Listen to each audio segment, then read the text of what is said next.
join Greg and Richard right here on Talking Red.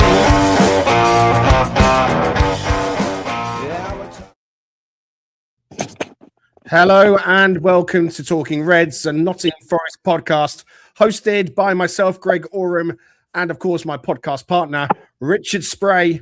Our panel guest today is Tricky Tree Travels Alan Merryweather.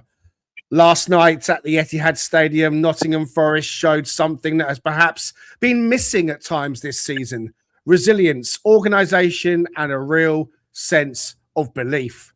A 2-2 draw away at Manchester City is never something to dismiss lightly. Forest had to battle for it. They had to defend with discipline, take their chances when they came, and most importantly, show the kind of mentality that you need when you're fighting at the wrong end of the Premier League table.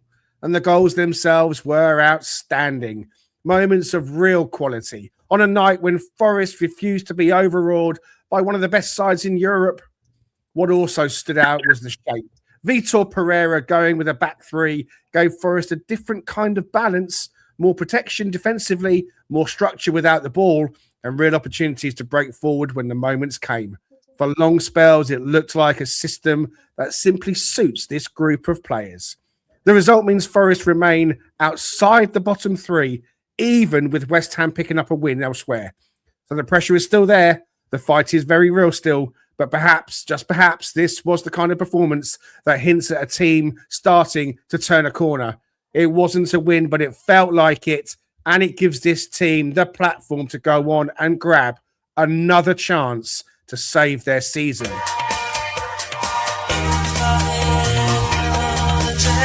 Down the right-hand side. Ida stretching out Yuri down the right-hand side. Pulls over the cross, back post. Jesus nods it down. Gibbs White has back in. What skill! What a goal from Morgan Gibbs White, right in front of the Forest supporters, and Forest are on turn. Wins the ball back. Gibbs White pings it across the City half to Anderson. Anderson and Hudson-Odoi play 1-2. Yeah! Anderson buries a low shot from outside the penalty area into the bottom corner.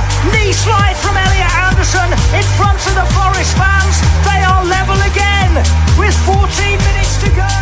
Here's the ball away. Docker into the penalty area. Fed in towards Bernardo Silva. Scramble inside the box. Can't get hold of it. Murillo clears it off the line. Oh my word! And that's full time. Yes! Forest have got a point. The first point that they've won here at the Etihad. I think it's okay to celebrate a point at Man City. I think it's more than okay, because it's not just about the point. It's about the battle. It's about the character. It's about coming back from being behind twice. You know, Forest went behind twice at the Etihad and still came back twice. You know, was that simply the emotion of the big night, or did we actually see evidence that Pereira has changed the mentality of this squad already? Mentality is a word that he has used since he arrived. Good morning to you all if you're listening and joining us from stateside or in Canada, as Ian Wigginton is. How you doing, Ian? And Mark, good to see you last week in the Nav, buddy. Hope springs eternal, he says. You Reds, thank you for the £2 in the pot. Ian wants to mention that the Ando goal was a worldie and the Murillo goal line clearance was spectacular. And that's, of course, what you heard in the intro. We're going to kind of pick the game apart and look forwards as well. Richard's with me, Alan's with me. Let's get straight into it. Richard, team selection. The back three was something we talked about in the pre-match. I mean, it looked like, you know, they'd been playing it all season almost. You know, is this now a system that Forest clearly might commit to, or was it simply maybe the right setup for playing Man City? I mean, some of that's TBD, TBC, however you want to phrase that. But yeah, I would say that he came in with the anticipation, or at least that was what we talked about, that was one of his favored formations. And so we felt like there's some personnel that could be utilized in that way. And it certainly was evident to a degree against Brighton, but definitely yesterday. Will it become the norm? I don't know that, because I think you've got some wing players that maybe in certain matchups you feel like could be deployed, could be utilized because of the way that the opposing defensive line functions. And so it's going to be, I think, one of those things where it's a, you know, the old adage of horses for courses scenario, but you can't deny what that gave us yesterday. I think it gave us confidence. It gave us solidity. It gave us balance.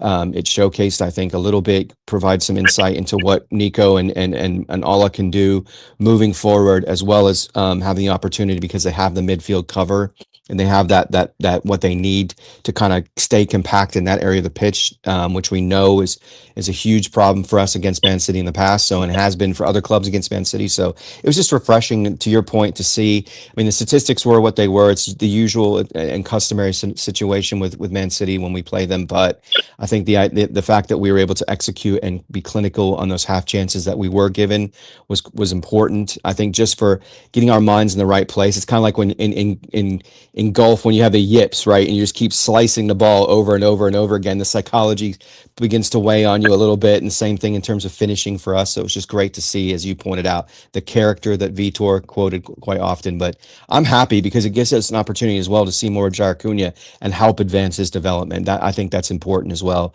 through this process, because we just didn't see it under the previous managers. Good morning, Alan. How are you, sir? Yeah, I'm very good, very good. Busy and tired. Well, you're in your last few months, I think, as a pub landlord. Is that right? Are you? Yes, I am. Yes, I am. I wrap up in September, but I'm not announcing it till Monday. So Oops. We'll move swiftly on. We'll go back onto the flame. Look, I mean, Forest went to the Etihad knowing that they're going to have to suffer long spells without the ball. That's not a surprise. And City had the territory, they had the chances in the first half before they scored. I mean, what was your thoughts on the setup and the back three? Did you think that it suited us? I've mentioned I think it suited us. What do you think? I think it was definitely a game of two halves. First off, I mean, I was so impressed. I'm always impressed with Man City, and they've got big, strong lads, and every ball is into space, and it's always forward.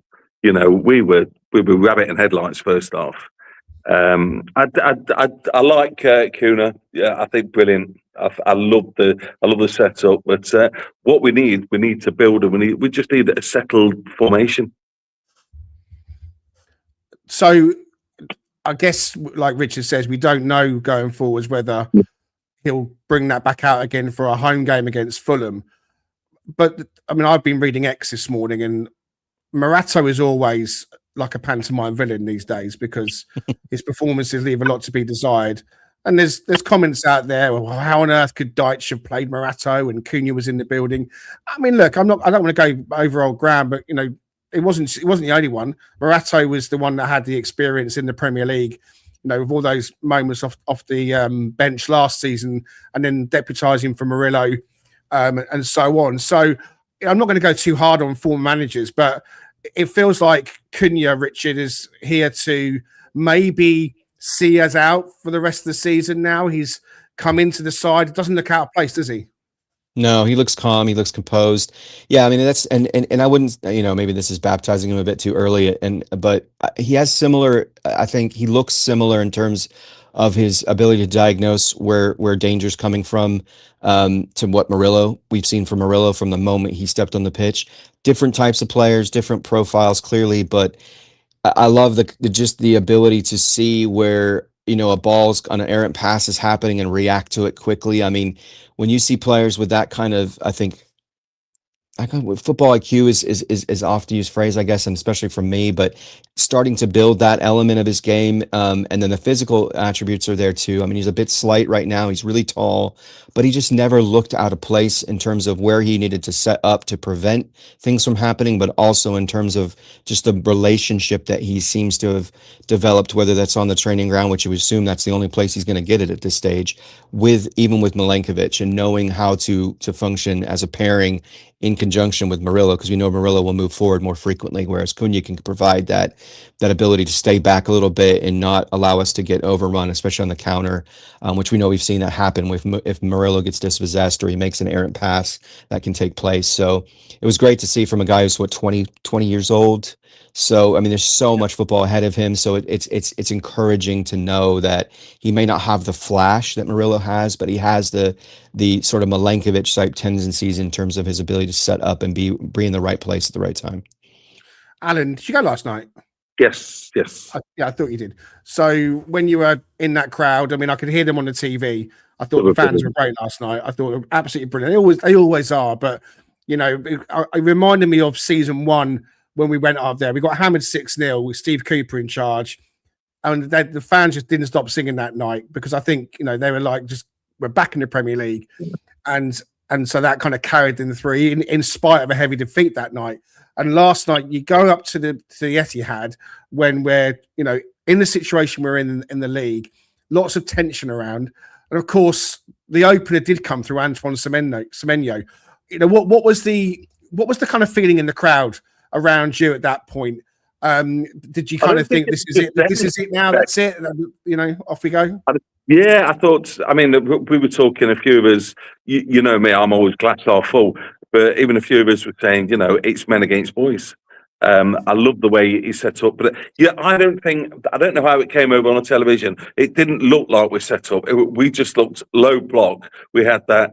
You know, we just had a 10 behind the ball at all times. And they were still finding space. Around us, I think the atmosphere in the first half was very much, we was expecting a Steve Cooper style hammering. And because to be fair, I mean, let's not take anything away from City. I think you look at, they were fantastic. I thought Rodri was pulling the strings. Silva wasn't that bad last. He wasn't as good as he normally was. Cherky, you know, what a player. I really like him as a player. Yeah.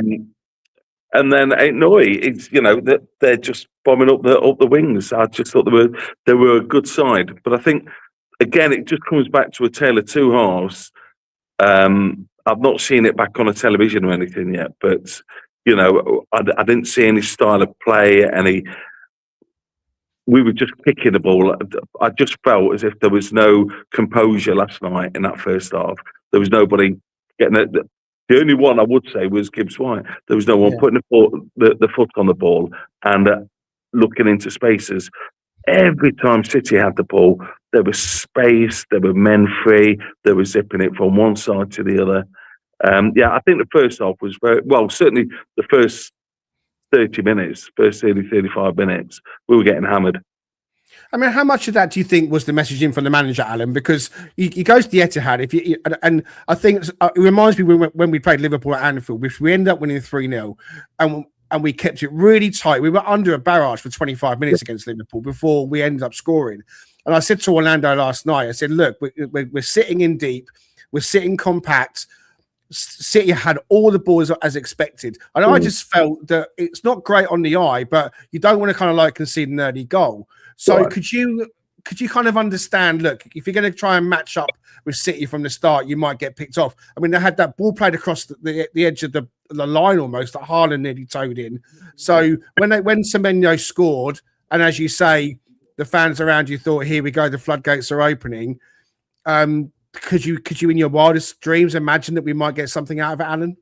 I think when we went in, you know, what was it? Was it 2-1 at half time? I can't remember that. It was 1-0. 1-0. So, you know, we were all pleased. You know, he says, you know, we can. They need to get in there and set stop. But I thought we were, first off, defence, I thought we were great. We were great. And, you know, doesn't it make a difference with Selzing goal? I thought. You think so? We watched him last night, and he was shouting, he was bawling, he was out organising. I thought it was great. Milenkovic was just a monster. He did look like he was back to being his best a little bit last night, I thought. Yeah, I thought, like I said, I would write the first half off because I didn't see many positives in the first half. I think the main positive was we kept it to 1, but then second half it was a different game. And I thought the one positive again from Brighton and from today is you can see Gibbs White running the show again. Absolutely. So, just sticking with you, Alan, before I come back to Richard, then on Gibbs White, that first half we weren't really in it. We were just trying to contain, I think.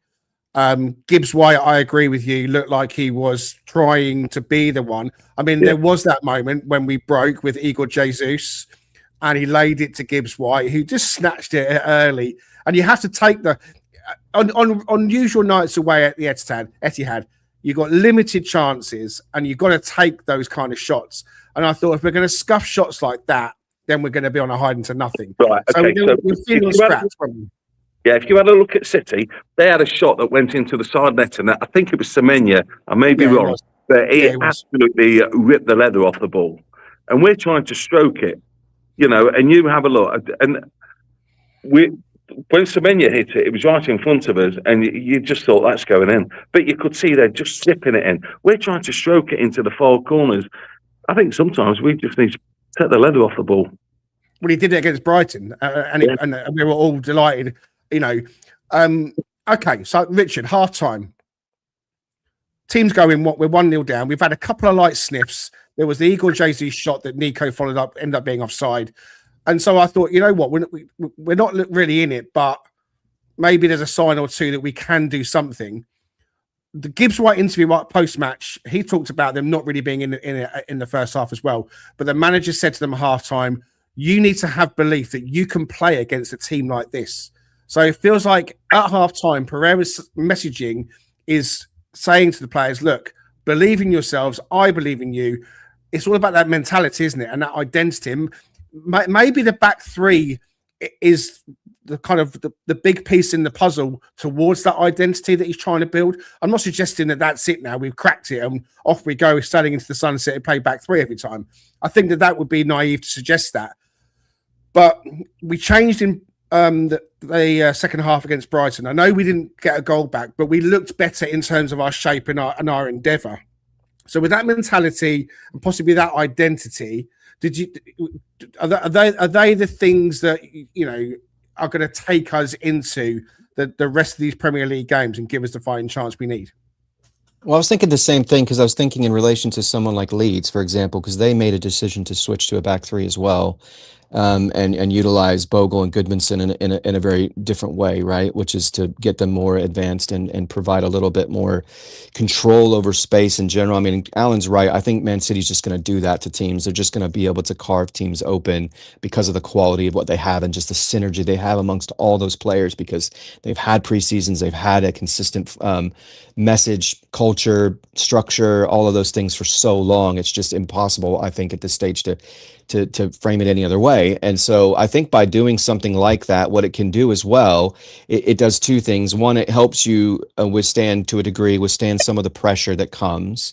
It does give you an opportunity to feel like you have more control over pockets of space throughout.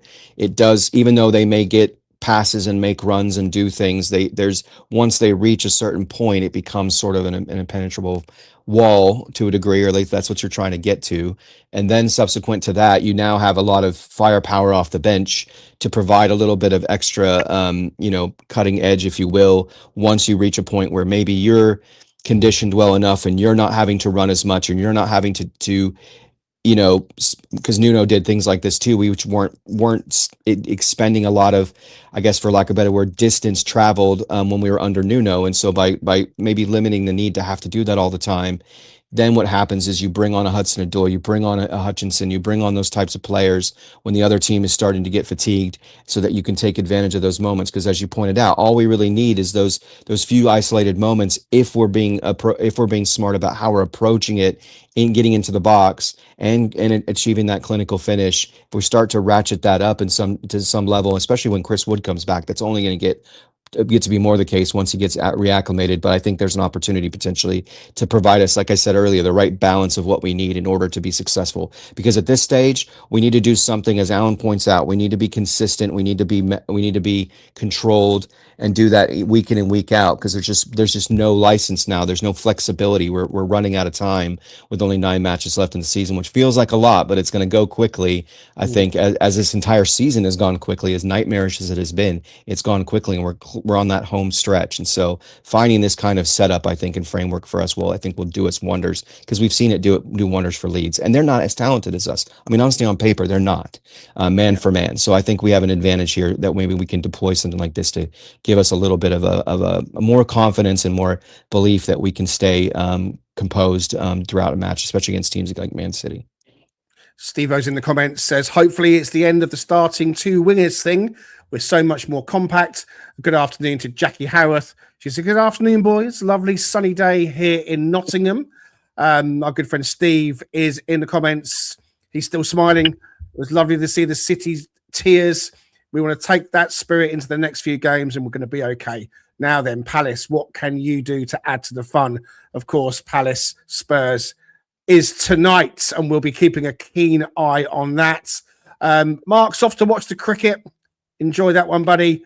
And Owen Bailey says, the ironic thing is playing a back three after signing a glut full of wingers during the summer. Well, yeah, that's also probably symptomatic of having a glut full of managers as well, who have all got different ideas. Sean Dyche has been in the social media sphere this morning. He's been doing an interview with Henry Winter's podcast. I haven't watched it yet myself. It's interesting from what I've heard. So if you want to go and check out what Sean Dyche's got to say, then you go and find the Henry Winter podcast. Okay, Alan, I know, thinking back to when we first started the podcast, you were one of our early guests for the One With, and you made it very clear in that episode how much you loved Morgan Gibbs-White. And he's still with us. He's still our player.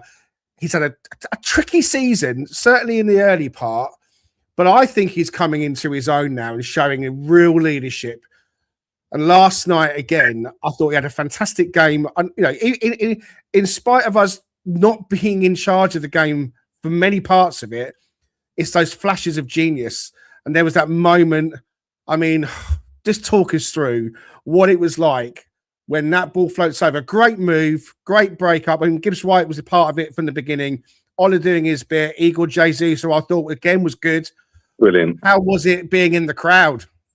Do you know the funny thing was, it was right below us, and we was in a third tier. First time I've been that high up, and I've seen clips on it. Watched clips on it coming home last night. It was brilliant. It was. I mean, listen. Let's not take Jesus out of this, because what a great ball! How many players would have left it and ran on to try and get across and bring it back in? And then for Gibbs-White, I've always been a huge Gibbs-White fan, and I think what's he played 150, 160 games, and I bet he's been man of the match in 40, 50% of them games. All right, he's had a poor spell, and it was so nice because all night he was trying flicks, and because we were still in the game, the fans were right behind him, and you guys have been to the games and seen it when he's trying his flicks and people are going, he's doing it again. But last night everything seemed to come off, and he was our talisman last night. And I thought Anderson beside him took a backseat role to him last night. Anderson was a terrier, fighting, getting the ball and giving it to the playmaker. It was like the old Brian Clough adage, get the ball and give it to someone that can play. And we felt that last night.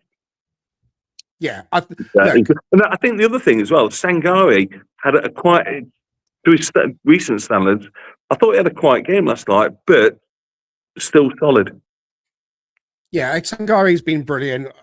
I mentioned that I thought against Brighton, and others have as well, that he was a bit quieter. Same again last night. But when we get back to 1-1, it's on 56 minutes. So there's still a lot of the games going. I'm at that point thinking, can we hold on to this? Can we actually try and grab a point? But it didn't take long, Richard, for Man City to actually go in front again. And it was our old enemy, the set piece corner, that killed us. I mean, Sells is getting flack because he doesn't do enough to come off his line. Alan mentioned it was good to have him back, and he pulled off some cracking saves last night. So when the ball goes in at 2-1, what are your thoughts? Are you thinking that's it? We've lost our chance? Well, as you know, I got to watch the match back, so I already knew what happened. But to your point, you're not supposed to say that, Richard. I'm sorry. Yeah, I needed to play a better co-host here. But you were still also probably tuned into our messages. Yeah, I was. Yeah. So I think that it felt very sort of symptomatic of what we've seen before. It felt like, we're once we get some positive momentum, we immediately are sort of relatively close or shortly thereafter sort of capitulate and get caught up. And as we've said, from that first season to the second season and beyond, we seemed to sort of solve the riddle to a degree last season, and then we sort of became frail again in that area in terms of set pieces, and it just feels like that's where we're finding these mental lapses happen. I mean, there was a mental lapse in that goal that they scored with Semenyo as well. I mean, you had three guys trying to control I think sucking towards and advancing towards Cherokee. Then you had 3 guys trying to manage Holland, and then you had this big space in the middle. So those mental lapses are happening in other areas, but I think it's definitely been, we much maligned the set pieces stuff, and we're not scoring from them either, which is really unfortunate, because when you're struggling and where we are, those kinds of goals, getting those at the right time can make a huge difference to how you view how you're going to set up and play through, in the match in and of itself. It changes trajectory of how you play the match. So yeah, I mean, it's frustrating because it felt like Sells is getting a bit manhandled, and there's a lack of consistency in terms of how the refs manage those kinds of things. You see them stopping play frequently before the corner's even executed. Sometimes they just let things go, and he's getting wrapped, I think, by Holland a little bit and getting impeded, and yet it just, nobody's really paying attention. All of us they're sort of just jockeying for position, but not recognizing the ball coming over, and then it just unfortunately crumbles from there, and Rodri gets a cheap goal that, I mean, clearly could have been avoided, and it puts us in a better position moving forward, because I definitely think we had an opportunity, not even after drawing the match, at 2-2 to potentially get a goal with the 8s. But yeah, it takes away from all the positive feeling that you've developed through what you've just achieved, especially against a Man City team, which, goals are a premium at times, because they're a good defensive team as well. They're not just good in terms of how they progress offensively. So yeah, not shocking, but unfortunate. So it was a crazy. Go on. And I'm sorry, like I say, I've not seen it back like like you have, Rich, but the penalty, their goal, and we was adamant that, Gibbs White went to the ref straight away. I've not seen it. I've seen a little clip on the phone. Didn't look like a penalty to me. It didn't look like about the Haaland trip. Sorry, it didn't look like a foul. Their second goal. Oh, right. So you're talking about the corner that they scored. There was no foul. What Sells was talking about. No, there was no foul there. In the melee, Sells is manhandling and trying to push whoever it was away from him, and there was nothing in it. It was a fair goal. Rodri got ahead on it, and it went into the net, and it was poor from us. But there was a penalty shout, though. I was going to come to you on this, Alan, and I'm going to ask you. I mean, they had 2 penalty claims. The one with Haaland, where he gets touched from Sells. I mean, it was the other end of the pitch from where you guys were. I mean, I've seen him go. I thought it was a Stonewall penalty when I saw it the first time round. When I've seen it on the repeat, there's the argument that Haaland leaves his leg in. But I've got to be completely honest with you. I'm kind of surprised it wasn't given. The fact it wasn't given makes it quite sensible that it wasn't overturned. But you've seen them given. Have you seen it back, Alan? Have you seen the penalty shout back? Yeah. And what do you think? Hey, listen, I can't call it. Say again. I can't call it, but then it wasn't a clear and obvious error, was it? So I would have been annoyed if we didn't get a penalty at that. So I couldn't see where Man City could. And I think, any decision like that, always turn it around and see how it would affect you. And I personally thought it was a penalty. But again, I'm not going to stand on a wall and be shot for that one. No, we didn't. It wasn't given, so I kind of feel like I can be a little bit more kind of like, pro towards the like maybe Man City on this, because again, if I would have wanted that, and I would have been screaming blue murder if we weren't given that. So I am surprised, but obviously delighted that it wasn't given. I think that was actually after we'd also got equalised, because we did pull it back, Richard Spray. I'm going to come to you to talk us through Elliot Anderson doing what we wanted him to do so much. I mean, he has scored the odd goal here and there, but it was lovely link-up play with Callum Hudson-Odoi, wasn't it?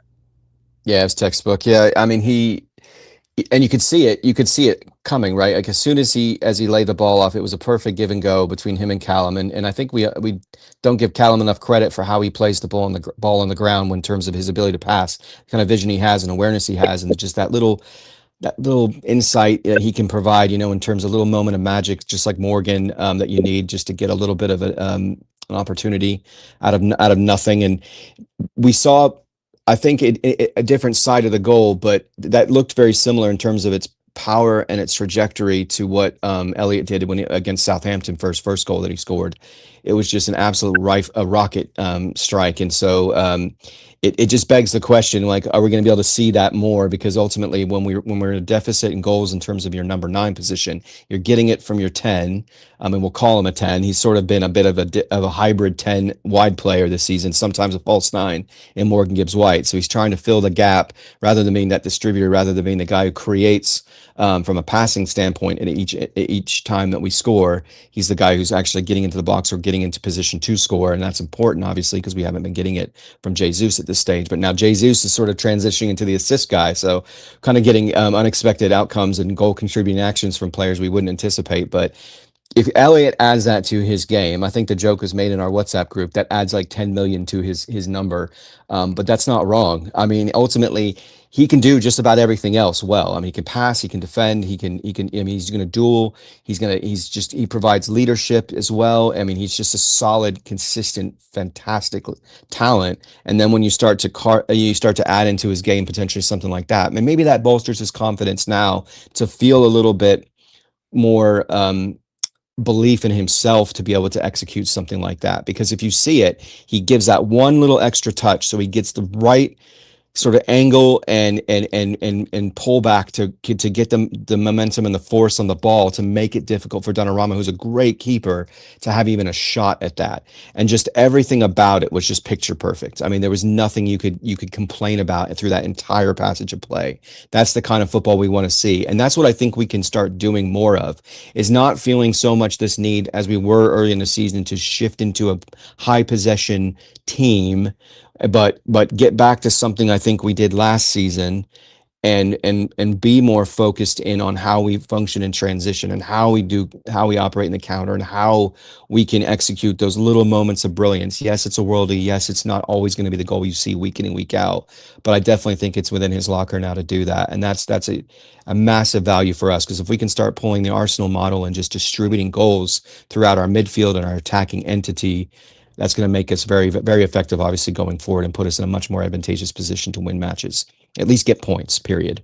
Okay, brilliant. We are digesting the 2-2 draw from last night's game against Manchester City. Back in a sec. Talking Reds have partnered with sports fashion brand The Streets Will Remember to showcase their Nottingham Forest Miracle Men range, a collection inspired by the iconic back-to-back European Cup wins from Forest's history.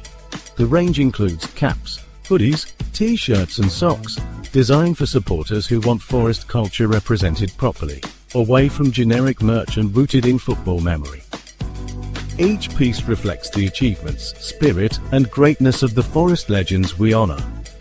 Creating more than fashion, The Streets Will Remember craft timeless narratives that inspire, connecting style with the essence of sporting excellence.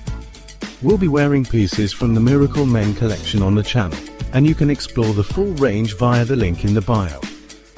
If Forest history matters to you, this one is definitely worth a look. The Streets Will Remember, our new partner. You'll see that I'm wearing my 7980 cap. I've also got the hoodie on, the 7980 hoodie. It does have that famous Brian Clough quote on the back. They say that Rome wasn't built in a day, but then again, I wasn't on that particular job. It's a really good quality hoodie. They do t-shirts, as you saw on the video. So I know one or two of you have already ordered. You can secure 15%. It's a 15% off as well when you use the code. I'm going to find it quickly so I don't say it wrong. But yeah, it's TRP15. TRP15 will give you 15% off when you place your order with The Streets Will Remember. Okay, we're talking about last night. Elliot Anderson. His goal was fantastic. It's important that Forest have players that are taking the game by the scruff of the neck. He was a terrier, to use your word. He was everywhere. How imperative is it that we keep him fit and healthy and fatigue-free for the running to keep us in the Premier League? So I think it comes back to something that Richard said earlier. Fatigue is going to play a part. I think the problem that we've got as a squad at the moment, that we're just not big enough. We haven't got enough strength in depth. Like it or not, I think we know what our strengths are, our best 11. and we've got to stick to that now to the end of the season. Something that I was really disappointed after the Brighton game, and I feel that the problem with Forest at the moment, we've tried to buy and not build. Now, ultimately, I think we're all on the understanding that we won't keep Anderson after this season, and there may be one or two others that go. And I think we need a reset button on Forest, and we need to go back to building a squad, not buying. And I think I'll be gutted but delighted that we've had Anderson. Because he is a 7, 8 out of 10 every single week. And you've got the terrier there, and you've got the maestro in Gibbs White. But yeah, Anderson, he's just got no fear. It doesn't matter. He was up against Rodri last night, no fear, barging into him, tackling him, and holding him off and pushing him over. It was Anderson's generational. He's brilliant. He'll go on to huge things. He will. And of course, when he scored that goal last night, it did bring us back to 2-2, a really important goal, because just going back to when Man City scored to make it 2-1 to them, more or less within the same minute over at Craven Cottage, West Ham went 1-0 up over there. So we were momentarily in an as it stands way in the bottom three. Obviously, nothing's secure until the final whistles go. But that goal to make it 2-2 to secure us a point does keep us out of the bottom three, Richard. Psychologically, how important is that? Do you think it matters that we have stayed out of the bottom three and we have gone to the Etihad against not the champions, because that's Liverpool, but the team that were the champions for the 4 years or so before that? How psychologically important is that, do you think, for those players?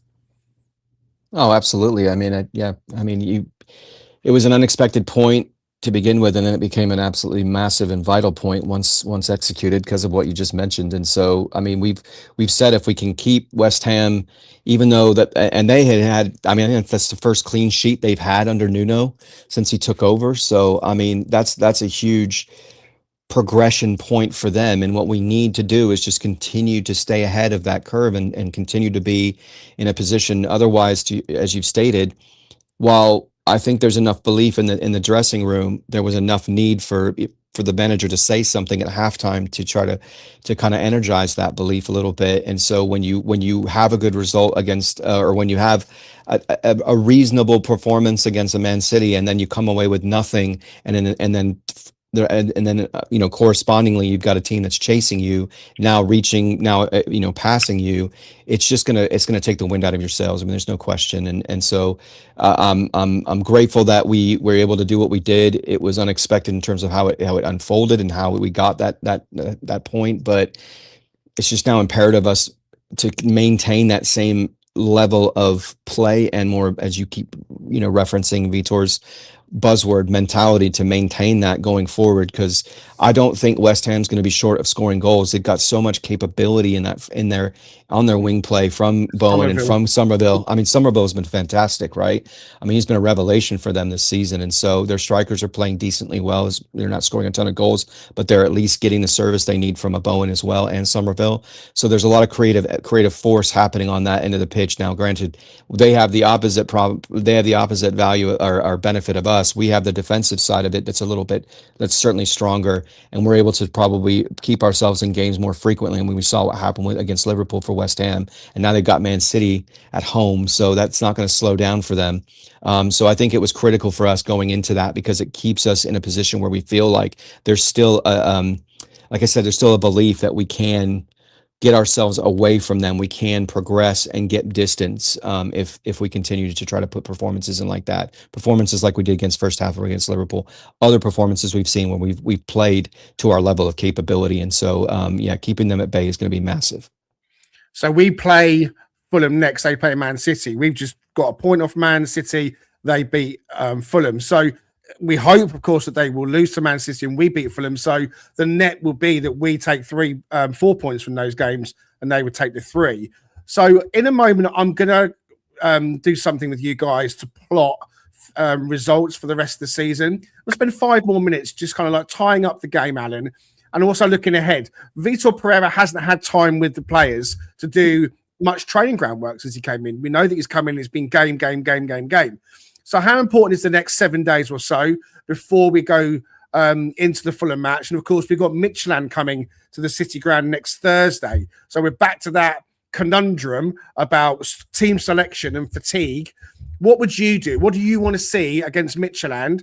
I mean, we talked about Elliot Anderson a moment ago and how important he is. Should he be playing against Midtjylland? Is it a case of let's get the win and rest the players when we go away from home? What are your thoughts on all of that? Okay, so if you have a look at the three fighting for that last space, really, if you look at Spurs, Forest and West Ham, obviously we've got Europa, the two-legged games. Spurs have got Champions League two-legged games, and West Ham have only got one game a week, but they're in the FA Cup. So you look at it. All those three are still playing on two fronts. For me personally, I would do exactly what I did in the last game. I would start with a strong team and bring them all off after 60, 70 minutes. I think you should always start with it. I'd rather be on the front foot rather than chase a game. As for time off and stuff like that, I've no idea what they have. But I think you look at. I personally would start our strongest team every game and get a winning mentality in that team. You hark back to the Clough days. He wanted to win everything. Interesting, and you must have seen it all over social media. People saying, "Would you take the European Cup and then go down the Europa Cup and then?" Not a chance. You have a look at what's happening to Leicester. Look at what's happened to Luton. As soon as you go on that downward trajectory. But no, I would start Midtjylland. I maybe wouldn't take them away, but I would certainly start them at home. So we saw against Fenerbahce in his first game how that worked out perfectly. We were wonderful, and he managed to rest players then, and then we looked pretty good for Liverpool, didn't we? And then in the week he went with the home game against Fenerbahce with all those changes that just didn't work. I mean, Lorenzo Luca's been bombed out now by looks of things. McAtee, I've got high hopes for, Richard. He's the one that I would still be looking to start against Midtjylland, I think. I'm still cautious about just how much we ask of some of these players. I mean, Callum, they've got a break between now and Midtjylland. So all of them will come into Midtjylland, I should imagine, fresh. Gibbs White said they're going to get a couple of days off following last night, which I think is fine. And they'll probably be back on the training pitch with Vítor to work out shape and tactics and thereafter. Hutchinson didn't play last night, which is, again, so he's got a rest, and others have as well. We talked about Luca Netz not being in the Europa squad. So, I called for him to start last night. Nico was back with being Nico. Thought Dominguez was great last night for the time he played. He's just always going to give you full-on commitment. And overall, it was great to see us being a team. What I mean by that is, really kind of working and fighting for each other. We saw Murillo with another goal line clearance off the line. So wrap up the game for us last night, Richard, with your closing thoughts on the game. And what would you do for Midtjylland? Yeah, I mean, I thought, unfortunately, I felt like the ref gave them way too much time leading into that. I'm sure it was pretty nervy for those in that were there, like Alan, potentially, when you feel like the time's already gone. It's 30 seconds past that 7 minutes of extra time, and it just feels like, okay, are we gonna blow the whistle here, guys? I mean, what's going on? But yeah, I thought that was a little bit frustrating because we've seen other times where that's been the case too. I mean, I think that was kind of as well something similar against Liverpool, where you felt like the time had elapsed that was necessary or that had already been allocated, and then it kind of turned for the worse for us in that scenario. But for Midtjylland, I mean, Andrew, I think Owen as well talks about it, just the physicality of that team. We saw what they did to the midfield. I mean, they made Anderson look pedestrian when we played him the first time because they controlled. He's so good at managing contact. Usually his contact balance is really strong. Like, he won't get bullied off the ball too frequently, even for not being a big guy, but the way Midtjylland functioned, that was not the case. They completely bossed that midfield and controlled all the aspects of that, not from a quality of how they play through you scenario, but more so how they make it difficult for you to move around and get spaces and find lanes and make runs. And so I would think players like Yates would be essential in that kind of scenario because he does operate with the same level of physicality in the middle of the park. He's good at heading as well. So on a set piece defending standpoint, he could be of value. So you're certainly not bringing Luka back in. So that won't give you any additional height because he's just too much of a liability in every other aspect. But I could see somewhat of a 4-2-3-1 setup, but doing it in such a way where you have got McAtee operating the 10. I think Andrew put this in there as well. Yatesy Dominguez, because you want that work rate against a team like that. Well, Dominguez isn't a big guy either, and he's not gonna outplay you from a physical standpoint. He's gonna press. He's gonna be aggressive. He's gonna be that terrier, to quote Alan's phrasing, for you in that moment. And then Yatesy provides that as Hauser. Yatesy provides that captain. That leadership, that quarterback, if you will, on the pitch. And so you and then I would say you fold in potentially Jair Cunha in for that Murillo, because the players I'm worrying about right now from getting burned out, Anderson's one of them, Nico's another one, but I don't know how you cover that. Sans playing a 3 at the back and bringing in a wing back scenario like a Bakwa or someone like or maybe you play Ola on that side and you try to figure out another option, maybe Abbott on the right. I don't like all these changes because I think it puts you in jeopardy in the back where you're the most solid traditionally.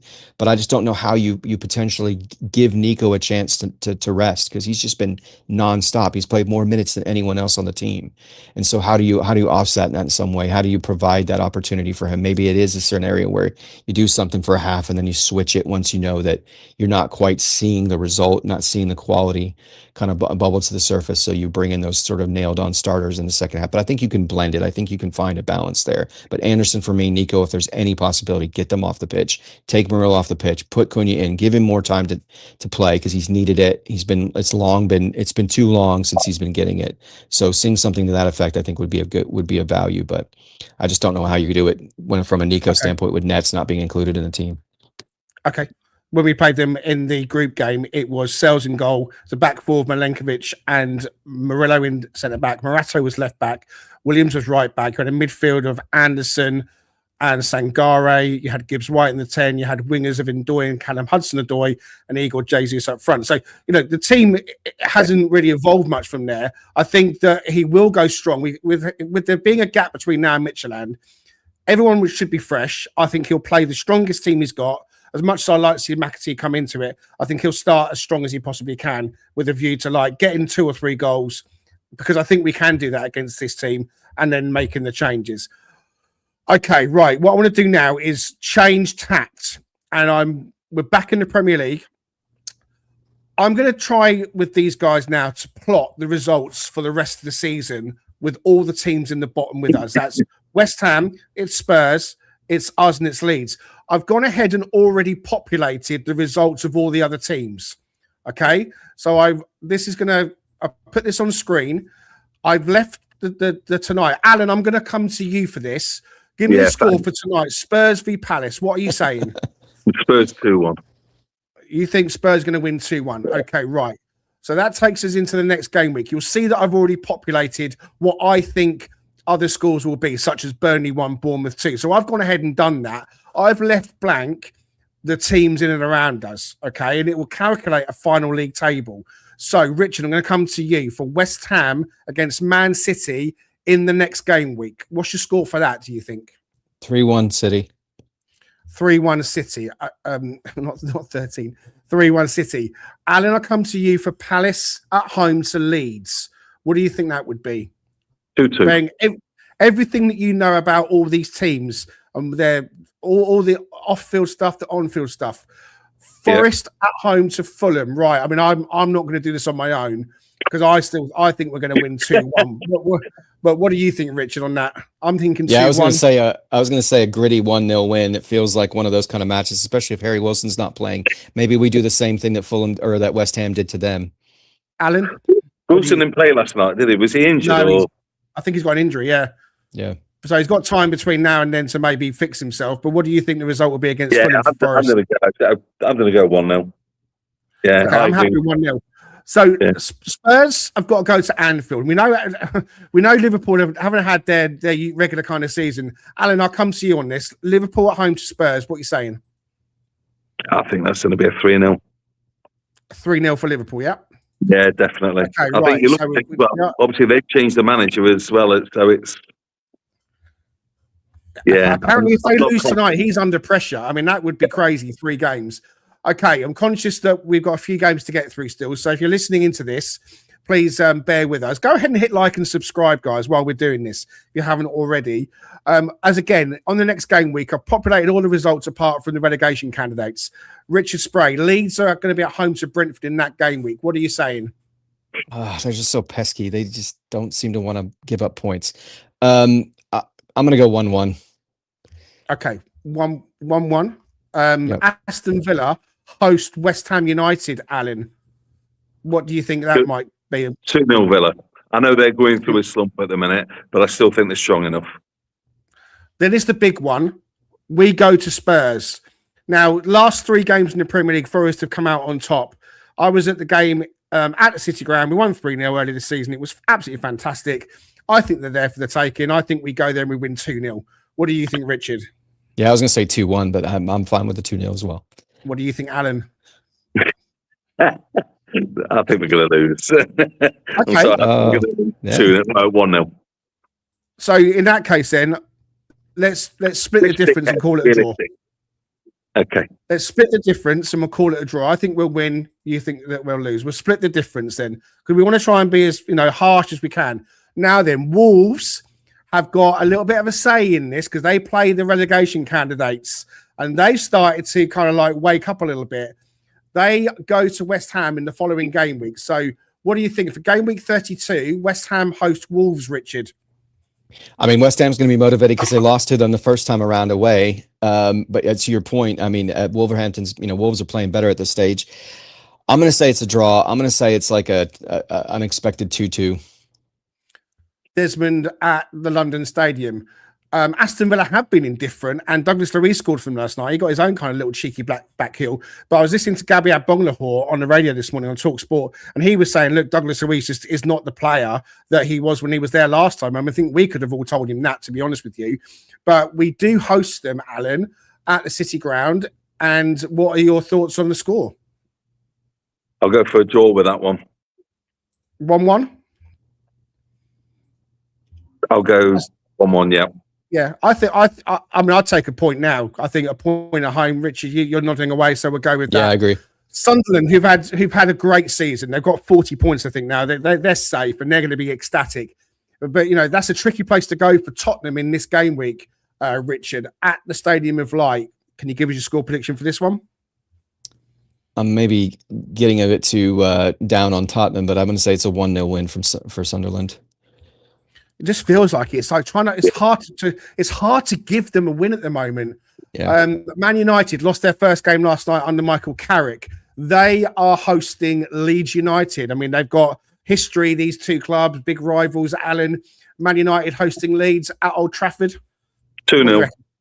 Michael Carrick on a march. 2-0. Yeah, I'm with you. I think that he's going to win that game as well. Okay, now we're going to game week 33. So we're whizzing through these as quick as we can, guys and girls. Leeds host Wolves. So Wolves are away again at Leeds.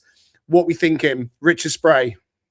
Yeah, they played well at home, haven't they, Leeds? But I'm going to say a shock win to Wolves. I'm going to say they win 2-1. Let's do it. What do you mean too kind? You've just given them a 1-1 at Villa or a 2-2 at Villa. They're playing with freedom. They're playing with spoilers. Merryweather. They're playing with freedom. They've got hope. We love Rob Edwards. Dr. Anna's a big Rob Edwards fan. I noticed that. She was swooning over Rob Edwards.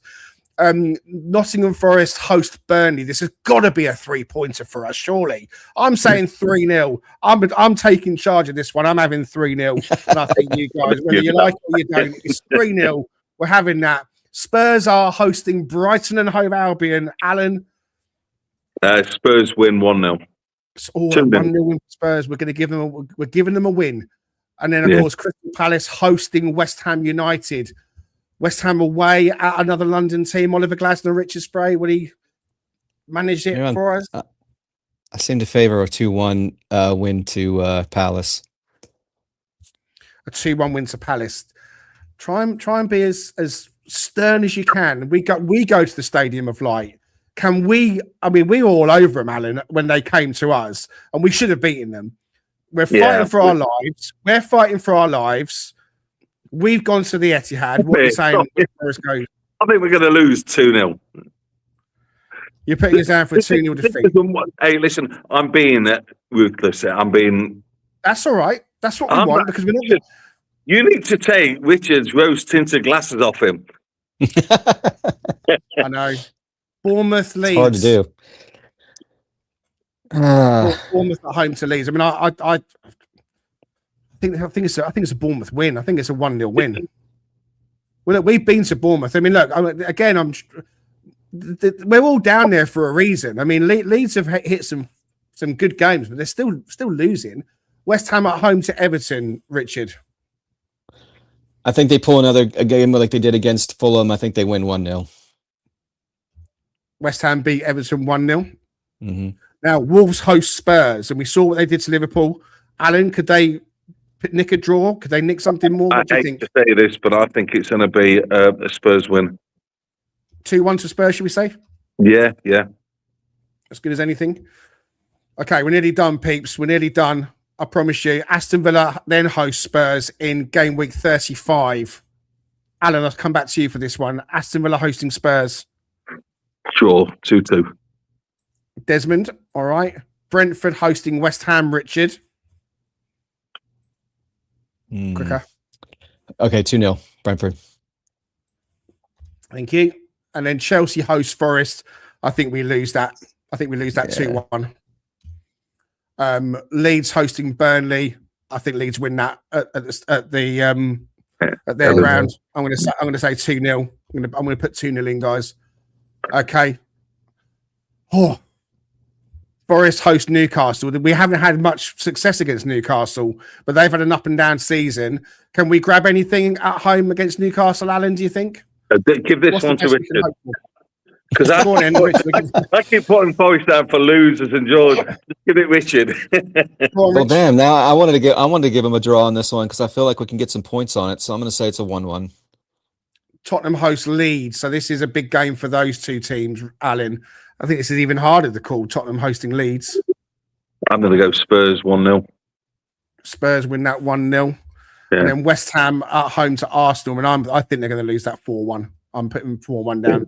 Arsenal on the rampage for the title. We're nearly done. 2 more game weeks to do. Chelsea host Spurs. Richard. 3-1 Chelsea. Yeah, I'm with you. I think that's in. Leeds host Brighton. Alan. Leeds 1-0. I think you've given Leeds a lot of points there. Man United host Forest. I'm sorry. Man United host Forest, Alan. Come on. Come on. Oh, we'll draw 1-1. There we go. Newcastle host West Ham, Richard. I'm going to say one. We'll go draw for them as well. 1-1. Draw. 2-2. I'd have gone Newcastle there. Yeah, that's fine. So. If you guys think so as well, that's fine. Yeah, Right, last game of the season, folks. We've made it to the last game of the season. Forest against Bournemouth, bogey team. We're not quite sure if we need to win this or not. We haven't calculated it, but are we going to get anything out of them, Richard? We're going to win. Chris Wood, Patrick. 3. We're going to win 4-1. 4-1. 4-1 at home. Yes. Last game of the season. Yeah, that's right. Ambitious. Finally, get ourselves off the schneid. We've broken them up. Spurs are at home to Everton. Alan, what are you saying? Spurs win 2-1. Spurs win 2-1. And then it's West Ham Leeds as well. Let's hope that they both don't need a draw, a point to survive the pair of them. What's it going to be? What's the score going to be at the London Stadium, Richard and Alan? Oof.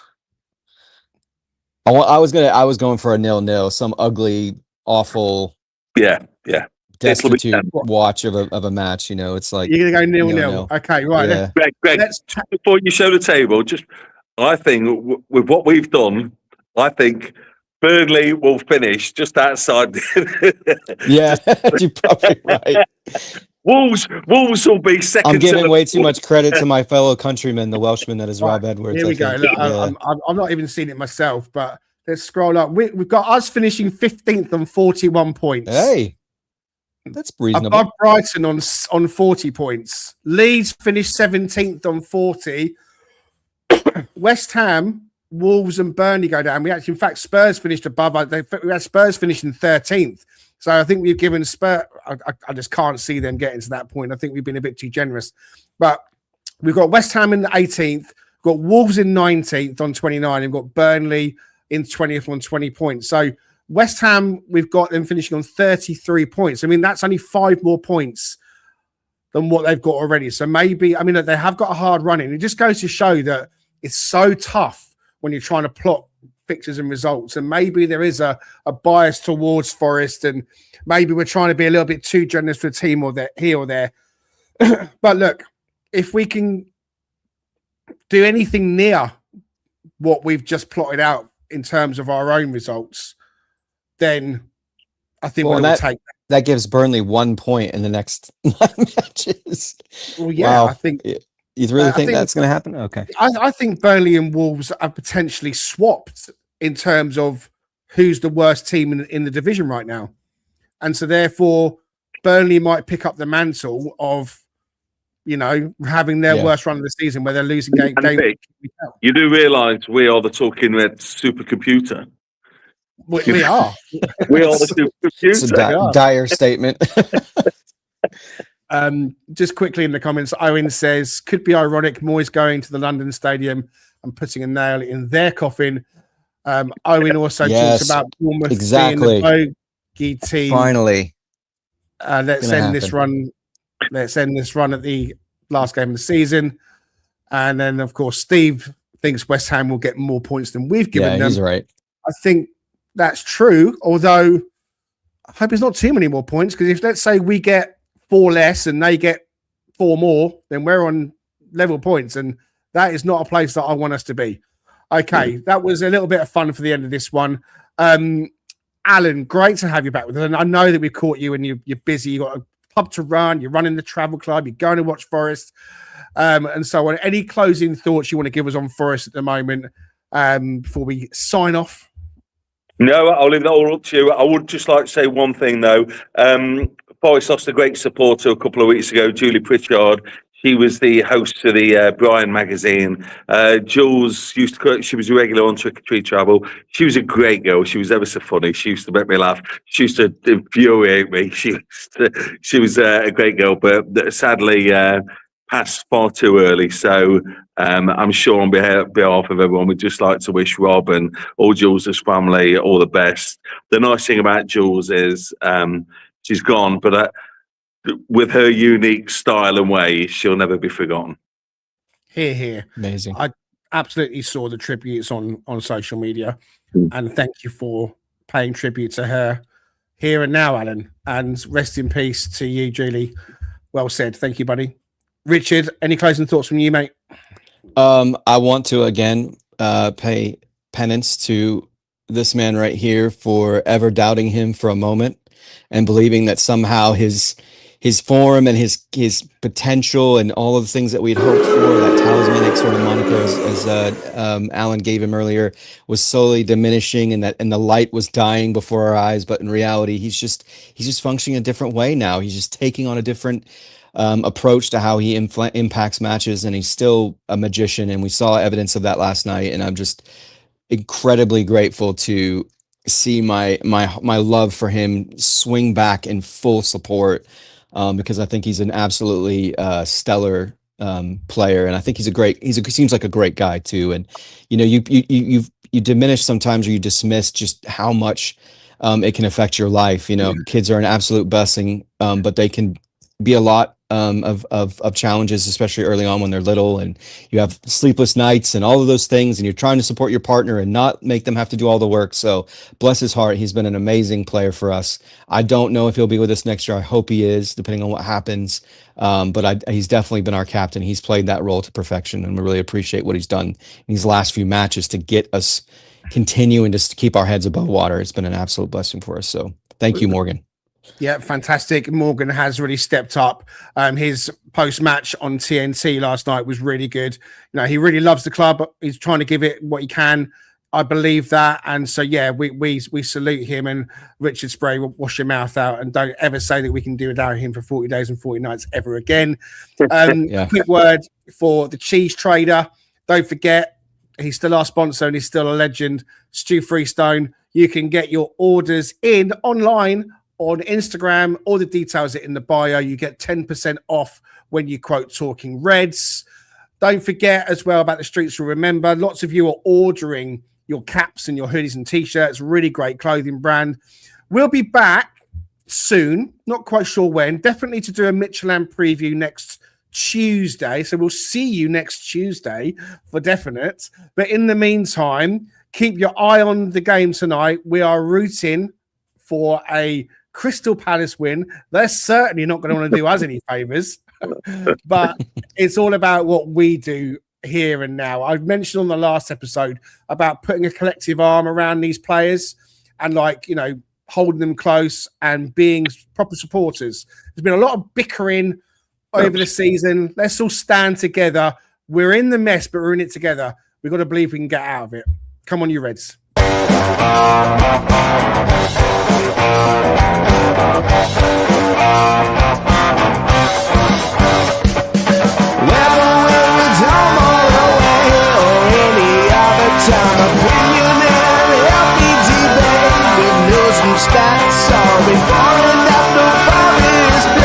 Come join Greg and Richard right here on Talk.